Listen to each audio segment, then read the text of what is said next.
Hello student, last lecture में हम लोग ने linear equation in two variable में कंडीशन फॉर सॉल्वेबिलिटी क्या क्या किया था, डिस्कस किए थे ना, पढ़ाई किए थे और कुछ क्वेश्चन वगैरह भी देखे थे, क्या कंडीशंस वगैरह होती है ना। ठीक है, तो linear equation in two variable में आगे हम चलते हैं ना, तो बहुत ही इंपॉर्टेंट जो टॉपिक आता है वो आता है ना वर्ड प्रॉब्लम। तो ठीक है, हम लोगों ने सॉल्व कैसे, हमने लीनियर इक्वेशन टू वेरिएबल्स में जो इक्वेशन थी साइमल्टेनियस इक्वेशन, वो कैसे सॉल्व करते हैं वो तो सीखा हुआ था ना, उसमें तो कोई दो राय की बात नहीं थी। ठीक है, तो आगे जो वर्ड प्रॉब्लम है ना बहुत इंपॉर्टेंट है, और बोर्ड एग्जाम में ना एक तो कंपलसरी क्वेश्चन आता ही आता है ना, एक क्वाड्रेटिक से आता है और एक linear equation in two variable से आता है। तो एक कंपलसरी एक वर्ड प्रॉब्लम तो आपको आएगा ही आएगा। ठीक है, तो वर्ड प्रॉब्लम क्या होता है, इसमें मेन चीज क्या होता है, वर्ड प्रॉब्लम में बच्चों को क्या दिक्कत जाती है, वो दिक्कत जाती है लैंग्वेज की ना, लैंग्वेज की। वो ना क्वेश्चन वाला है वो एग्जामिनर क्या पूछ रहा है हमसे वो समझ ही नहीं पाते हैं, और ना क्वेश्चन का जो मीनिंग है ना वो गलत निकाल बैठते हैं, और गलत अगर मीनिंग ही गलत निकल जाएगा तो इक्वेशन गलत निकल जाएगी, और इक्वेशन गलत निकल जाएगा तो सॉल्यूशन भी गलत हो जाएगा। ठीक है, तो बात समझ में तो ना मेन चीज क्या है ना, वर्ड प्रॉब्लम में आपको ना अपनी लैंग्वेज समझना है ना, लैंग्वेज, क्वेश्चन की लैंग्वेज समझ में आना चाहिए, और उसके अकॉर्डिंग क्या करना है, हमको इक्वेशंस बनानी है। ठीक है, तो बस देखते हैं, हमारे सामने फर्स्ट क्वेश्चन रखा है ना, फर्स्ट क्वेश्चन देखते हैं क्या कहता है। हमने एक एग्जांपल के तौर पे एक फर्स्ट क्वेश्चन लिया है, पढ़ते हैं और समझते हैं है ना क्या कह रहा है क्वेश्चन। ठीक है, क्वेश्चन कहता है फाइंड टू नंबर्स, हमें क्या करना है, दो नंबर्स निकालने हैं। अच्छा, कैसे नंबर निकालने हैं, such that the sum of twice the first and thrice of the second is 89। अच्छा, दो नंबर निकालने हैं और दो नंबर हमको पता नहीं है, तो सबसे पहला काम क्या होता है ना, जो नंबर निकालने होते हैं उनको नाम दे देते हैं ना। तो लेट बी ना, लेट बी सबसे पहला काम क्या करना है, आपको लेट करना है, लेट बी फर्स्ट नंबर ना, फर्स्ट नंबर को हमने क्या मान लिए, first number equal to x and second number to equal to क्या हो जाएगा, वाई है ना। अब क्वेश्चन के अकॉर्डिंग ना, अकॉर्डिंग टू क्वेश्चन क्या कहता है कि जो है सम, किसका sum, sum of twice the first, sum of twice the first, हमें क्या करना है, सम करना है किसका, ट्वाइस द फर्स्ट यानी two time the first number plus sum करना है एंड थ्राइस द सेकेंड, और सेकेंड नंबर का थ्राइस करना है, मतलब 3 गुना करना है। बात समझ में, इज 89, तो इनका सम कितना होगा, 89 होगा। बात समझ में आ रही। ठीक है, तो ये इक्वेशन 1 आ गया ना, ये देखो linear equation in two variable में आपको इक्वेशन दिख रहा होगा, तो ये जो इक्वेशन को इस फर्स्ट कंडीशन में इस इक्वेशन को 1 मान लेते हैं। ठीक है, यहां तक खेल खत्म हो गया ना, खेल खत्म हो गया। आगे चलते हैं, आगे क्या है, एंड 4 टाइम द फर्स्ट, अगर हम क्या करते हैं 4 टाइम द फर्स्ट को अगर मल्टीप्लाई, मतलब 4 टाइम द फर्स्ट नंबर, मतलब फर्स्ट नंबर क्या है हमारे पास, x है, तो 4x ना, 4x first exceeds 5 time the second by 13, यानी जो अगर हम फर्स्ट नंबर को 4 टाइम मल्टीप्लाई करेंगे तो वो नंबर क्या होगा, सेकेंड नंबर से ना, सेकेंड नंबर से ज्यादा होगा। कितना ज्यादा होगा, 13 ज्यादा होगा है ना, और सेकेंड नंबर के 5 टाइम्स, यानी क्वेश्चन के अकॉर्डिंग हम चलेंगे तो जो ये 4x है वो इक्वल टू क्या होगा, 5 टाइम्स ऑफ सेकेंड नंबर से कितना ज्यादा होगा, 13 ज्यादा होगा। तो 13 एक्सिस्ट का मतलब होता है ज्यादा होना, एक्सिस्ट का मतलब होता है ज्यादा होना, और ज्यादा होना मतलब प्लस होना। बात समझ में, इसको थोड़ा सिंप्लीफाई करेंगे तो हमें क्या मिलेगा, 4x minus 5y equal to 13। तो ये है ना हमारे पास सेकेंड इक्वेशन आ गई। क्लियर हो गया। अब आपको दिख ही रहा है ना, दिख ही रहा है, क्या दिख रहा है, दो इक्वेशन दिख रही है ना। आप क्या करते हैं ना, इनके कोएफिशिएंट से हम कर लेते हैं। सबसे बेस्ट मेथड क्या होती है ना, elimination by equating the coefficient. अब क्या कर लो ना, इनमें से क्या कर लो, आप अपनी मर्जी से ना एक वेरिएबल चुन लो। तो मैं तो भैया x को चुन लिया है ना, तो यहाँ पे x का कोएफिशिएंट क्या है, 2 है, और यहाँ पे x का कोएफिशिएंट क्या है, 4 है। तो क्या 2 को 4 बनाया जा सकता है, बिल्कुल बनाया जा सकता है। तो इस बात को लिख लेता हूँ, मल्टीप्लाई है ना। अच्छा, 2 को 4 कैसे बनाया जाएगा, 2 से मल्टीप्लाई किया जाएगा।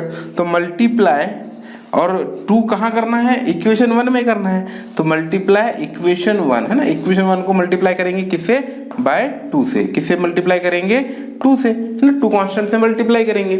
अगर जब हम 2 से मल्टीप्लाई करेंगे तो हमें क्या मिल जाएगा, 2 है ना। जब 2 से मल्टीप्लाई होगा तो पूरे साथ होगा, तो क्या हो जाएगा, 4x plus 3y equal to, नहीं 2 से मल्टीप्लाई करेंगे तो 6 आ जाएगा है ना, और इधर कितना आ जाएगा 89 का डबल हो जाएगा, और 89 का डबल ना डबल 178 होता है।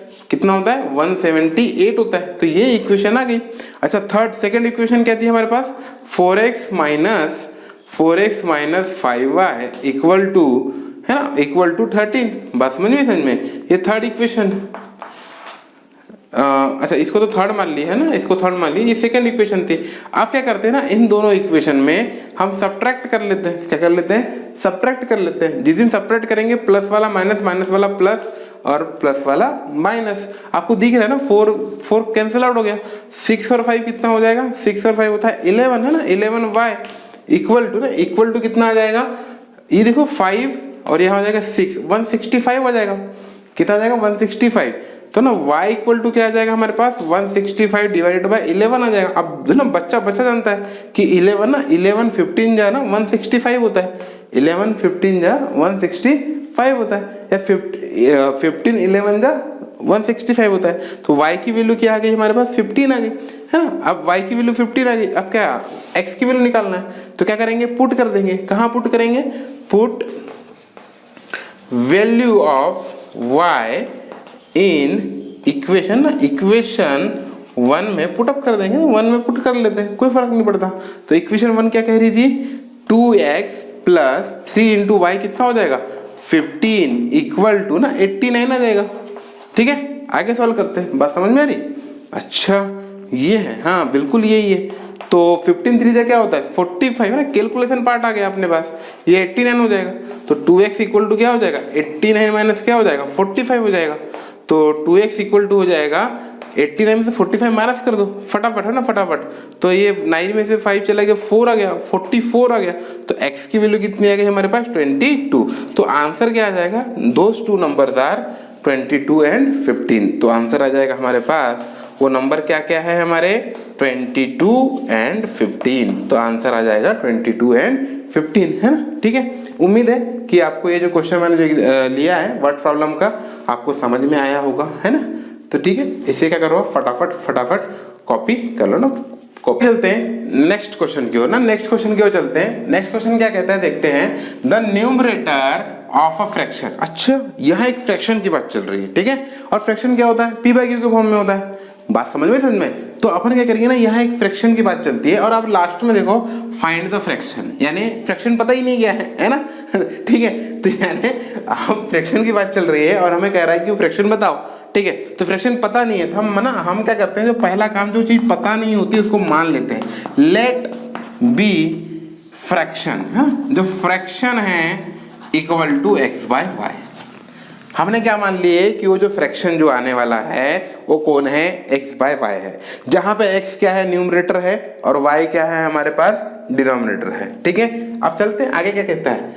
अब कह रहा है the numerator of a fraction. किसके बारे में बात कर रहा है फ्रैक्शन के न्यूमरेटर। अभी तक तो हमारे पास कुछ था ही नहीं फ्रैक्शन, भाई न्यूमरेटर कहाँ से देखते हैं और फाइंड फ्रैक्शन निकालने कह रहा था। इसीलिए हमने क्या कर दी थी फ्रैक्शन को मान लिए कि फ्रैक्शन जो है वो कौन है x/y है और यहाँ पे x क्या है न्यूमरेटर और y क्या है डिनोमिनेटर। तो न्यूमरेटर चलो ना अपन क्वेश्चन के हिसाब से चलते हैं और इक्वेशन बनाते हैं। तो numerator of a fraction is मतलब किसके बारे में बात चल रही है x के बारे में, अकॉर्डिंग टू क्वेश्चन चल रहे हैं हम लोग x के बारे में बात चल रही है। इज मतलब इक्वल टू आ गया 4 लेस देन, किससे 4 है लेस है 4 लेस है मतलब कम है यानी माइनस होने वाला है किससे देन द डिनोमिनेटर है ना, जो डिनोमिनेटर है y है उससे क्या है 4 क्या है कम है। बस ये इक्वेशन 1 बन गया खत्म। इससे ज्यादा बात ही नहीं हो सकती थी है ना, क्योंकि आगे लग गया ना आगे लग गया बात है। फिर नेक्स्ट क्या कहता है if the numerator is decrease by 2 है ना। अगर हम क्या करेंगे है ना न्यूमरेटर को क्या कर देंगे 2 से डिक्रीज कर देंगे और क्या बोल रहा है and the denominator is increase by 1। Denominator क्या कर देंगे 1 से इंक्रीज कर देंगे देन द डिनोमिनेटर इज ठीक है डिक्रीज बाय अच्छा इफ द न्यूमरेटर अच्छा then and the denominator is increase by 1 then the denominator is 8 time the numerator. अगर ऐसा करते हैं बात समझ में हम क्या करते हैं अगर न्यूमरेटर को क्या करते हैं 2 कम करते हैं ना, न्यूमरेटर इज डिक्रीज बाय 2 और डिनोमिनेटर को 1 से इंक्रीज करते हैं तो ये जो नया न्यूमरेटर और नया डिनोमिनेटर आएगा वो क्या हो जाएगा देन द डिनोमिनेटर इज, मतलब ये जो आदमी है ना डिनोमिनेटर, ये नया डिनोमिनेटर आया है ना, और नए डिनोमिनेटर की बात चल रही है, तो नया डिनोमिनेटर क्या हो जाएगा, इस 8 टाइम द न्यूमरेटर, तो इस के 8 टाइम हो जाएगा। बात समझ में आई? ठीक है, ये बात कईयों के ना गले नहीं उतरी, कईयों के गले नहीं उतरी। देखो ये क्या है ना, ये जो आप पहली वाली तो बहुत ही सिंपल था कि जो न्यूमरेटर है वो डिनोमिनेटर से चार्ज कम है, तो बिल्कुल समझ में आ गई। अब क्या कहता है कि जो भी फ्रैक्शन रहा होगा, दो आदमी है, कौन है, दो आदमी है, एक एक्स और वाई, इन्होंने पहले अपनी अपनी वैल्यू रखे, जैसे कि मेरे पास x है, इसके पास y है, ठीक है, जैसे कि बात समझ में, अपनी अपनी वैल्यू, मान लो कि मेरे पास 5 है, इसके पास 4 है, ये वो इनिशियल ओरिजिनल वैल्यू है। बट क्या होता है, कुछ कंडीशंस आती है, कुछ कंडीशन की मतलब एक आदमी के x है और एक आदमी y है, ठीक है, और कंडीशन क्या कहते हैं कि जब न्यूमरेटर में डिक्रीज बाय 2 यानी x वाले आदमी को अगर हम 2 कम कर दें, यानी x की जो भी वैल्यू होगी वो पुरानी वैल्यू थी, अब x 2 कम कर देंगे, 2 माइनस कर देंगे, डिक्रीज बाय 2 कर देंगे, तो उसकी न्यू वैल्यू आ जाएगी, और न्यू वैल्यू क्या होगी, x माइनस 2 होगी। उसी प्रकार डिनोमिनेटर को अगर इंक्रीज करते हैं 1 से, तो पहले डिनोमिनेटर की वैल्यू क्या थी, y थी, अब नई वैल्यू क्या हो जाएगी, y प्लस 1 हो जाएगी। बात समझे? अब दोनों की न्यू वैल्यू आ गई, पहले की वैल्यू कितनी आ गई, x माइनस 2, और डिनोमिनेटर की वैल्यू कितनी आ गई, y प्लस 1। अगर ऐसी कंडीशंस आती है कि अगर हम न्यूमरेटर को 2 से कम कर दें और डिनोमिनेटर को 1 से इंक्रीज कर दें, तो जो डिनोमिनेटर आदमी है, यानी जो y वाला जो नया डिनोमिनेटर बना है, वो कह रहा है कि भैया तू जो है, तुम्हारी जो वैल्यू है वो मेरे से कैसी है, तुम्हारे से 8 गुना करना पड़ेगा तब मेरी वैल्यू के बराबर आएगी। तो वही तो बात कह रहा है ये कि y प्लस 1 क्या कह रहा है कि भैया x माइनस 2 को जब तक 8 टाइम्स नहीं करेंगे तब तक वो मेरे बराबर हो ही नहीं सकता। बात समझ में? ये ऐसी बात थी। क्लियर हुआ? वो उनकी एक्स और वाई इनिशियल वैल्यू है, हमको उसे लेना देना नहीं था, उन्होंने नई वैल्यू ना है। जैसे कि भाई अभी मार्केट पे चले जाओ, किसी की चीज मान लो, अब जैसे कि मैं बताया इसकी ओरिजिनल वैल्यू 8 थी और मेरी कितनी है 6 है, एक्स की मान लो 6 वैल्यू थी, वाई की 8 थी, अगर मैं 2 कम करूंगा तो 4 आ जाएगा, इसमें 1 कम कर दूंगा तो 9 आ जाएगा, है ना भाई, डिनोमिनेटर में एक इंक्रीज कर तो 9 आ जाएगा, तो जो 9 है वो 4 का कुछ ना कुछ टाइम आएगा कि नहीं आएगा। उसी प्रकार से y प्लस 1 है वो x माइनस 2 का कुछ टाइम आएगा, तो वो क्वेश्चन वाला कहता है कि वो कितने टाइम्स आएगा, 8 टाइम्स आएगा, तो हमने 8 लिए। बात समझ में? अच्छा, अब इसको थोड़ा सिंप्लीफाई कर लेते हैं, तो ये कितना हो जाएगा 8x minus 16 equal to y plus 1। सबको एक तरफ ला लेते हैं, x को रहने देते हैं ना, इसको उधर भेज देते हैं, तो आपको दिख ही रहा होगा, अच्छा है ना। इधर अगर हम y को ला लेते हैं ना, y को ला लेते हैं, तो ये हो जाएगा ना 8x माइनस 16, ये प्लस y का माइनस 1 इक्वल टू कितना आ जाएगा y, तो 8x माइनस 17 इक्वल टू क्या आ जाएगा y, तो y की वैल्यू कितनी आ गई हमारे पास 8x माइनस 17, है ना।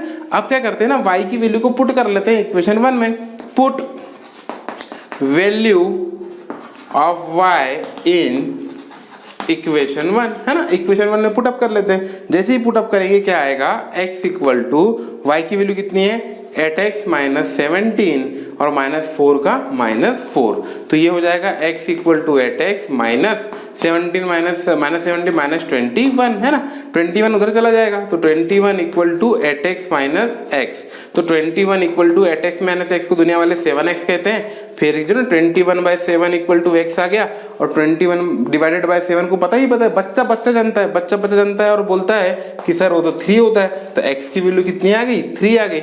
नाउ अब क्या हो जाएगा ना, ये इक्वेशन 3 मान लेते हैं इसको, है ना। अब क्या करते हैं, पुट कर लेते हैं ना, वापस से पुट कर लेते हैं, put x equal to 3 in equation, कौन सा इक्वेशन बोलो, कौन सा इक्वेशन, इक्वेशन 3। बात समझ में आई? ठीक है, सोना नहीं है, पढ़ना है ना। आगे चलते हैं, तो x इक्वल टू 3 रख दो फटाफट, तो 8 into 3 minus 17 equal to y। बात समझ में आई? अच्छा, तो 8 इंटू 3 कितना हो गया 24 माइनस 17 इक्वल टू y, तो 24 माइनस 17 कितना होता है, बच्चा बोलता है सर 7 होता है, 7 होता है, कौन बोला 7 होता है 24 में से 17 माइनस करो, कितना होएगा 7 ही होगा, हाँ तो ठीक है 7 होगा तो 7 आ जाएगा y, तो y की वैल्यू कितनी आ गई 7, यानी x की वैल्यू भी आ गई और y की वैल्यू भी आ गई, है ना। x और y आ गया, मतलब क्या आ गया हमारे पास, फ्रैक्शन आ गया, खत्म गेम, है ना, खत्म गेम हो गया। ठीक है, तो आंसर क्या आ जाएगा, रिक्वायर्ड फ्रैक्शन इक्वल टू 3/7, है, तो आंसर कितना आ जाएगा 3/7, बहुत ही आसान है। ठीक है, ओके। तो क्या करना है, इसको आप फटाफट कॉपी कर लो और क्या कर लो, उसके अलावा कुछ कर ही नहीं सकते आप लोग, है ना। ठीक है, तो कॉपी करो, नेक्स्ट क्वेश्चन की ओर चलते हैं ना। नेक्स्ट क्वेश्चन दिखाई दे रहा है, नेक्स्ट क्वेश्चन क्या कहता है, देखो नेक्स्ट क्वेश्चन क्या कह रहा है, a number consist of 2 digits, है ना भाई, एक कोई नंबर है जो 2 डिजिट नंबर है, और आपको पता होना चाहिए कि 2 डिजिट नंबर हमेशा क्या होता है ना। आप कभी भी जिंदगी में अगर 2 डिजिट नंबर की बात करें तो इस नंबर को बुला लो, let be 2 digit number equal to ना हमेशा क्या होता है 10x प्लस वाई, है ना। हमेशा क्या जाओगा, 2 डिजिट नंबर का जो फॉर्म है वो हमेशा क्या होगा, 10x प्लस वाई होगा। और यहाँ पे ना हियर x क्या है, होगी हमेशा 10th डिजिट होगी, हमेशा क्या होगी 10th डिजिट होगी, और y क्या होगी, हमेशा यूनिट डिजिट होगी ना, y क्या होगी, यूनिट डिजिट। बात समझ में आ गई। आगे चलते हैं ना, आगे चलते हैं। क्वेश्चन क्या कहता है, sum of the digit being 12, है ना। अगर हम अकॉर्डिंग टू क्वेश्चन चले तो है ना, सम ऑफ डिजिट मतलब क्या, डिजिट यहाँ पे कौन कौन सी है, x और y है, तो दोनों का सम कितना हो जाएगा, 12 हो जाएगा। ये पहली बात हो गई, बात समझे ना में। आगे चलते हैं, आगे क्वेश्चन कहता है कि if 18 is subtracted from the number, हम क्या कर रहे हैं ना, 18 सब्ट्रैक्ट कर रहे हैं नंबर से, और नंबर कौन सा है, 2 डिजिट नंबर कौन सा है, 10x प्लस वाई। तो यानी हम क्या करेंगे, 10x प्लस वाई में से 18 क्या करेंगे, सब्ट्रैक्ट करेंगे। तो क्या हो रहा है, द डिजिट्स आर रिवर्स्ड, तब क्या हो रही है, डिजिट्स कैसी हो जा रही है, रिवर्स्ड हो जा रही है। मतलब रिवर्स का मतलब हो जाता है यूनिट डिजिट 10th प्लेस में चले जाए और 10th डिजिट यूनिट डिजिट में आ जाए। तो ये क्या हो जाएगा, 10y प्लस एक्स हो जाएगा ना, 10y प्लस क्या हो जाएगा, x हो जाएगा। अब सॉल्व कर लेते हैं फटाफट, तो ये हो जाएगा 9x minus 9y equal to 18 हो जाएगा। तो x minus y equal to कितना आ जाएगा, 2 आ जाएगा, है ना। तो ये हमारे पास क्या आ गया, इक्वेशन 2 आ गया। अब दोनों इक्वेशन को बुला लेते हैं, दोनों इक्वेशन को बुलाएंगे तो क्या हो जाएगा, x plus y equal to 12 और x minus y equal to 2, है ना। दुनिया वाले जानते हैं, दोनों को क्या कर देंगे हम लोग, प्लस कर देंगे। तो ना y और माइनस 1 क्या हो जाएगा, कैंसिल आउट हो जाएगा, और 2x इक्वल टू कितना हो जाएगा, 14। तो x इक्वल टू कितना आ गया, 7, और x की वैल्यू 7 आ गई, तो y की वैल्यू कितनी आ जाएगी, 5 आ जाएगी, है ना। क्योंकि दोनों का सम कितना होना चाहिए, 12, और x की वैल्यू 7 आ गई, y की वैल्यू 5 आ गई। तो आंसर क्या बोला था मैंने, 2 डिजिट नंबर कौन सा था, 10x प्लस वाई ना, 10x प्लस वाई। तो 10 इंटू एक्स की वैल्यू है 7 प्लस 5, तो ये हो जाएगी 75। तो ना आपका आंसर क्या आ जाएगा, 75 आ जाएगा। बहुत ही आसान क्वेश्चन। इसमें मेन चीज बात क्या है कि आपको याद रखना है कि 2 डिजिट नंबर कौन से फॉर्म में होता है, 10x प्लस वाई के फॉर्म में होता है, ठीक है। हाँ, आगे चलते हैं, नेक्स्ट क्वेश्चन की ओर चलते हैं, ठीक है। आगे चलते हैं नेक्स्ट क्वेश्चन की ओर चलते हैं। और नेक्स्ट क्वेश्चन क्या कहता है वो देख लेते हैं ना, नेक्स्ट क्वेश्चन क्या कहता है देख लेते हैं। नेक्स्ट क्वेश्चन कह रहा है, the sum of a 2 digit number, कोई 2 डिजिट नंबर है, sum of 2 digit number and the number obtained by reversing the order. एक 2 डिजिट नंबर और एक कौन सा नंबर जिनके डिजिट को रिवर्स किया गया होगा। अब डी इज 165, उनका सम कितना आ रहा है, 165। If the digit differ by 3, और डिजिट किससे डिफर कर रही है, 3 से, मतलब उन दो डिजिट का डिफरेंस कितना है, 3 है। फाइंड द नंबर, ठीक है। तो क्या बोला, सम ऑफ 2 डिजिट नंबर। तो लेट 2 डिजिट नंबर मान लेते हैं कि वो 2 डिजिट नंबर क्या है, 10x प्लस वाई। मैंने बताया ना, इससे पहले वाले क्वेश्चन में बताया कि कभी भी जिंदगी में 2 डिजिट नंबर की बात की जाए तो 10x प्लस वाई आता है ना। तो अकॉर्डिंग टू क्वेश्चन चल जाते हैं। अकॉर्डिंग टू क्वेश्चन क्या कहता है, सम कह रहा है किसका, 2 डिजिट नंबर का, प्लस और यूनिट डिजिट को क्या कर दो आप, रिवर्स कर दो। रिवर्स का मतलब होता है यूनिट डिजिट 10 प्लेस पे आ जाए और 10 डिजिट यूनिट प्लेस पे चले जाए, और इन दोनों का सम कह रहा है 165, ठीक है। इक्वेशन को क्या करना है अपने को, अब सिंप्लीफाई करना है। तो इक्वेशन को सिंप्लीफाई करेंगे तो 10x प्लस एक्स हो गया 11x plus y plus y 11y equal to 165। और दुनिया वाले जानते हैं कि 11 जो है 165 11 से डिविजिबल है कितने टाइम्स में, 50 टाइम। 15 11 जा होता है 165, तो x plus y equal to कितना आ गया, 15 आ गया, है ना। और अगर आगे अगर हम बात करते हैं, है ना, ये आपको समझ में आ गया फर्स्ट इक्वेशन।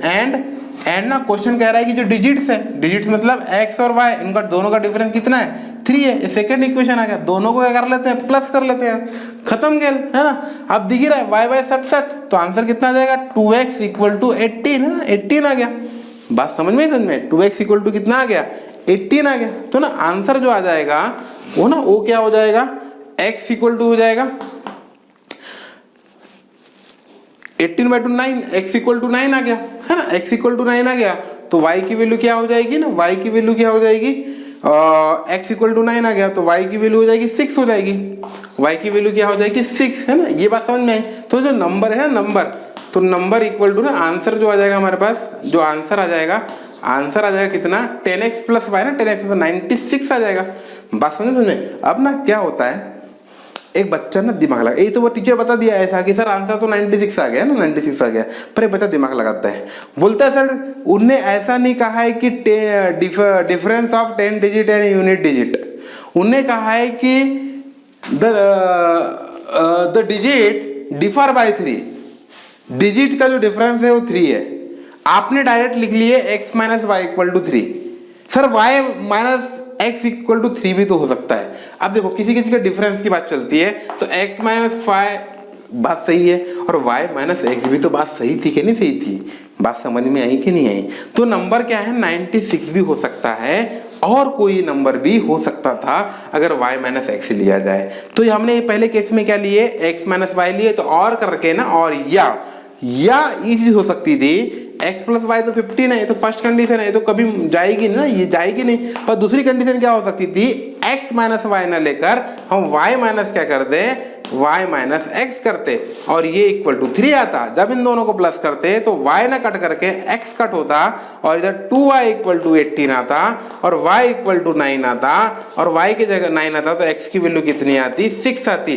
तब हमारा जो नंबर आता तो नंबर इक्वल टू कितना आता 69 आता। तो इसका जो आंसर है ना, आंसर जो है वो आंसर क्या हो जाएगा, या तो वो नंबर 96 है या वो नंबर क्या है 69 है। तो इसके दो आंसर क्या हो सकते थे, पॉसिबल हो सकते थे, या तो 96 होगा या तो 69 होगा। अगर वो इसकी बात कर रहा है तो अपने आप ये नंबर ले लेगा, अगर y माइनस एक्स की बात कर रहा है तो अपने आप ये नंबर ले लेगा। हम अपने से कोई गलती नहीं कर रहे हैं, हम आंसर क्या दे रहे हैं 96 या 69। बात समझ में आई, ठीक है। उम्मीद है कि आपको ये समझ में आया होगा ना। बच्चे क्या एग्जाम में क्या करते हैं, ये करके आते हैं तो आधी ना मार्क्स मिल जाते हैं और बच्चा सोचता है मैंने तो पूरा क्या किया था, सॉल्व किया था, मेरे टीचर ने मार्क्स काट दिया, है ना। जबकि क्वेश्चन को ध्यान से पढ़ना होता है। उनने ऐसा नहीं कहा है कि 10 डिजिट माइनस यूनिट डिजिट, उन्होंने कहा है कि डिजिट इज डिफर बाय 3। तो डिजिट डिफर बाय 3 तो कोई भी डिजिट हो सकती थी, या तो x माइनस वाई हो सकता था या तो y माइनस एक्स। तो हमको दोनों केस लेके चलने हैं। बात समझ में ठीक है ना। अब आगे चलते हैं नेक्स्ट क्वेश्चन की ओर, है ना। आगे चलते हैं नेक्स्ट क्वेश्चन देखते हैं। बहुत ही प्यारा क्वेश्चन है ना, एजेस पे डिपेंड है ना, एजेस पे डिपेंड है, बहुत ही प्यारा क्वेश्चन है। क्वेश्चन क्या कहता है देखते हैं ना। क्वेश्चन कहता है 6 ईयर हेंस, यानी 6 साल बाद, 6 ईयर हेंस मतलब 6 साल बाद, a man age will be 3 times the age of his son. 6 साल बाद क्या कहते हैं कि एक आदमी की जो उम्र है वो 3 time the age of his son, उसकी जो बेटे के 3 टाइम क्या हो जाएगा, ज्यादा हो जाएगी ना, 3 टाइम हो जाएगी। बात समझ में आई, ठीक है। Age will be 3 time the age of his son मतलब, ठीक है, 6 साल बाद उसके जो बेटे की उम्र होगी और जो मेन की उम्र है वो बेटे से क्या हो जाएगी 3 टाइम हो जाएगी। बात समझ में आई। अच्छा सर मतलब अभी क्या होगी, है ना। तो ये इस टाइप के कभी भी क्वेश्चंस आ जाए, तो हम हमेशा ना प्रेजेंट एज लेते हैं। क्या लेते हैं, प्रेजेंट एज ले लेते हैं। हम ऐसा मानते नहीं कि अभी 6 साल बाद एक्स थी, फिर बाद में 6 साल पहले क्या रहेगी। वैसे में ना बहुत कंफ्यूजन क्रिएट होता है। तो हमेशा ना ऐसे क्वेश्चन पे क्या करो आप, प्रेजेंट एज लो। तो हम मान लेते हैं let be present age of men, है ना, मेन। प्रेजेंट एज की क्या है एक्स ईयर, क्या है एक्स ईयर है, and present age of his son, है ना, इसके बेटे की कितनी उम्र है वाई ईयर, है ना, वाई ईयर है। बात समझ में।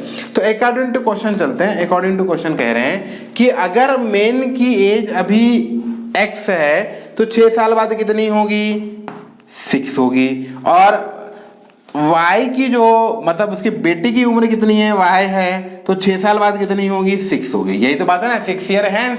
अगर प्रेजेंटेज मेन की x है तो 6 आफ्टर 6 ईयर क्या होगी, x प्लस 6 होगी। अगर प्रेजेंटेज उसके बेटे की प्रेजेंटेज कितनी है, y है, तो आफ्टर 6 ईयर कितनी हो जाएगी, y प्लस 6 हो जाएगी। बट इन दोनों के बीच में एक रिलेशन है। वो बीच रिलेशन क्या हो रहा है कि the men age will be, यानी 6 साल बाद इसकी जो उम्र थी वो क्या हो जाएगी, उसके बेटे की 3 टाइम हो जाएगी। यानी 6 साल बाद ये जो उम्र मिल रही है नई उम्र, उसके बेटे की जो नई उम्र उसके 3 टाइम क्या हो जाएगी। अब क्या होता है, बच्चे कंफ्यूज होते हैं। बच्चे क्या करते हैं पता है क्या, बाप को तो 6 साल बढ़ाते हैं पर 3 into y करते हैं। क्यों, बेटे की एज तो y है। ऐसा नहीं है तो 6 साल बाद क्या बेटा कैसे उतना ही का रहा था, क्या नहीं रहा था ना। 6 साल बाद वो भी तो बढ़ा ना भैया, उसकी भी 6 साल उम्र बढ़ेगी कि नहीं बढ़ेगी। तो 6 साल बाद बढ़ेगी तो उसके जो बड़ी हुई उम्र का ही तो टाइम्स होगा कि नहीं होगा। बात याद रखना बिल्कुल, है ना। क्या गलती मत करना। बच्चे क्या करते हैं यहाँ, बहुत गलती करते हैं, बहुत गलती। ठीक है, इसलिए बिल्कुल एकदम बिल्कुल साइलेंट बन से क्या करना है, क्वेश्चन को पढ़ना है और हमें क्या करना है, सिंप्लीफाई करना है। तो कर लेते हैं ना, x plus 6 equal to 3y plus 18 आ गया ना, 18 आ गया। ठीक है, अभी क्या हो जाएगा ना, x minus 3y equal to कितना आ जाएगा, 12। तो ये हमारे पास क्या आ जाएगी, इक्वेशन 1 आ जाएगी, है ना। आगे चलते हैं, आगे चलते हैं। अब ना ये 1 कंडीशन हो गई। अब सेकंड कंडीशन क्या कहते हैं, नाउ ना, नाउ अब क्या कह रहा है क्वेश्चन, वो देखो। अब क्वेश्चन कहता है ही, अब 3 साल पहले की बात, अब 3 साल पहले की बात। तो अब अगर मेन अगर अभी x है तो 3 साल पहले कितना रहा होगा, x माइनस 3 रहा होगा। उसका बेटा भी कितना रहा होगा, y माइनस 3 रहा होगा। अरे भाई अभी जितनी एज है उसको 3 साल कम कर दो ना, कम कर दो मतलब माइनस कर दो। ठीक है, फिर इन दोनों के बीच में रिलेशन है। क्या रिलेशन है, ही वॉज 9 टाइम्स, कौन, he was 9 times as old as his son. फिर ये जो है ना, ये उसका जो पिताजी है वही क्या होगा, 9 टाइम ओल्ड होगा, मतलब बड़ा होगा। किससे, उसके बेटे की एज से, है ना। इसको सिंप्लीफाई करते हैं, है ना। इसको सिंप्लीफाई करेंगे तो क्या आ जाएगा बताओ। इसको सिंप्लीफाई करेंगे तो x माइनस 3 तो एज इट इज रहेगा, बट सामने कौन है, 9 है, तो 9 से मल्टीप्लाई करेंगे तो 9y माइनस 9 3 जा कितना हो जाएगा, 27 हो जाएगा। उम्मीद है आपको समझ में आ रहा होगा ना, आपको समझ में बिल्कुल आ रहा होगा। अब क्या हो जाएगा, x minus 3 equal to 9y, है ना। अच्छा, x minus 9y equal to ना, इसको उधर भेज दो। ठीक है, तो 3 उधर चलाएगा तो माइनस का 24 हो जाएगा। कितना हो जाएगा, x minus 9y equal to minus 24 हो जाएगा। बात समझ में, समझ में। ठीक है, तो उम्मीद है कि आपको ये क्या आ रहा होगा, समझ में आ रहा होगा। तो ये इक्वेशन 2 है ना, इक्वेशन 2 है। अब इक्वेशन 1 को बुला लेते हैं। इक्वेशन 1 क्या थी, x minus 3y equal to 12 था। माइनस कर दो, क्या कर दो, माइनस कर दो। तो माइनस का प्लस, प्लस का माइनस, x क्या हो जाएगा, कैंसिल आउट हो जाएगा। ठीक है, तो minus 9y plus 3y minus 6y, minus minus plus 24 और 12 36। तो y की वैल्यू माइनस 36, माइनस 36। तो y इक्वल टू 6, यानी उसके जो बेटे की जो प्रेजेंटेज कितनी हो गई, 6 हो गई, क्योंकि हमने प्रेजेंटेज क्या लिया उसकी, y लिए, y ईयर। ठीक है, तो आगे चलते हैं। Next, put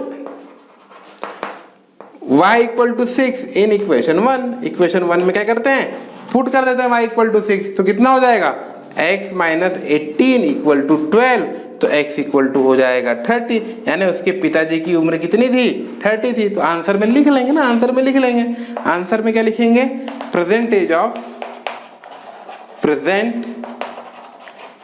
off men equal to 30 year and present age of his son equal to 6 year. उम्मीद है कि आपको ये क्वेश्चन समझ में आया होगा, है ना। तो ये वर्ड प्रॉब्लम्स है, जिसमें हमने बहुत तरीके के वर्ड प्रॉब्लम्स लिए, है ना। तो इस लेक्चर में हम लोग आज 5 क्वेश्चन ही सॉल्व करते हैं, है ना। नेक्स्ट लेक्चर में 5 क्वेश्चंस और करेंगे, फिर नेक्स्ट लेक्चर में 5 क्वेश्चंस और करेंगे। तो ऐसे कुल मिला के 15 प्रॉब्लम हम करने वाले हैं थ्योरी में, है ना। फिर तो एक्सरसाइज तो सॉल्व करना ही करना है एनसीईआरटी की। ठीक है, तो उम्मीद है कि आपको ये 5 क्वेश्चन समझ में आए होंगे और घर पे जाके इसकी बढ़िया प्रैक्टिस करना है। सिर्फ एक बार लेक्चर पढ़ने के बाद फिर अपने मन से इन्हीं क्वेश्चन को लिखना है ना, और क्या करना है, उनकी प्रैक्टिस करना है। Okay, thank you.